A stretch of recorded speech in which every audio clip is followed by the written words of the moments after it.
He dropped out of college and started a billion-dollar computer company in his parents' garage with a friend. Consumers, tech geeks, and social media gurus around the world are mourning the loss of Steve Jobs.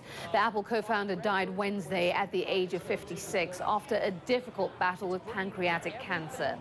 In his relatively short time on Earth, Jobs touched all of our lives with gadgets like the iMac, the iPod, the iPad, and who could forget the iPhone. Steve Wozniak co-founded Apple with Jobs.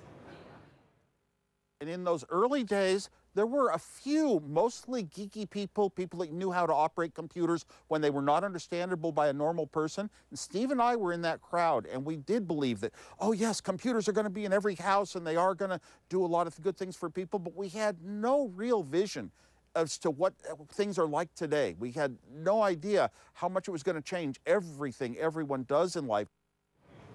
Well, as Wozniak alluded to there, Jobs revolutionized the computer industry, but he also transformed the music business, forever changing the way we listen and the way we buy. And he pioneered the tablet computer. Along the way, he created the world's most valuable tech company.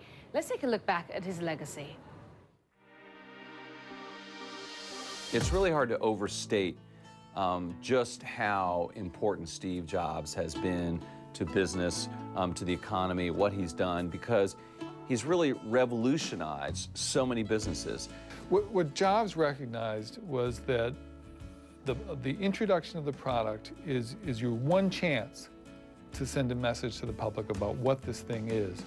And he treated it like a Hollywood premiere. An iPod, a phone. Are you getting it?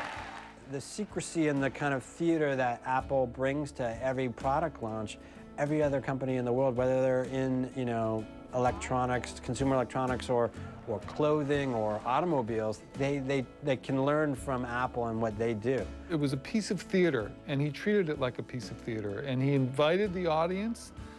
He primed them like you would, like you would send out the trailers for a movie, and then he did a performance, every second of which was carefully choreographed and scripted, and rarely went wrong.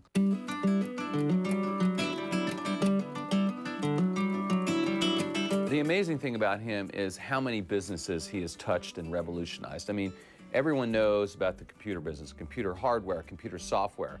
Then, of course, there's the music business with iTunes and the iPod.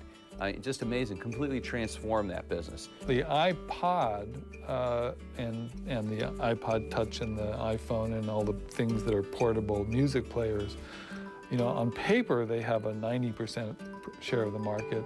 In fact, they own it. I mean, other people might buy other MP3 players, but they throw them away. If you look at what people are using, they're all using iPads or iPods. Today, Apple is going to reinvent the phone. Steve Jobs' influence on the mobile telecommunications space is sort of manyfold. For, more than 100 years, telecommunications companies have exercised most of the control in the relationship with their vendors.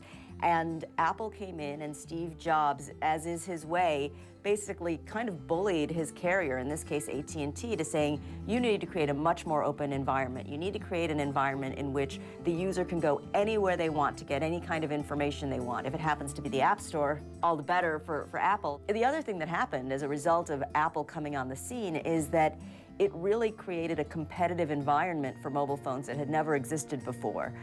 Google's Android owes a great debt to Apple's iPhone, because suddenly carriers that didn't have the iPhone, like Verizon and T-Mobile and Sprint, were looking for alternatives, looking for new ways to get exciting smartphones in the market.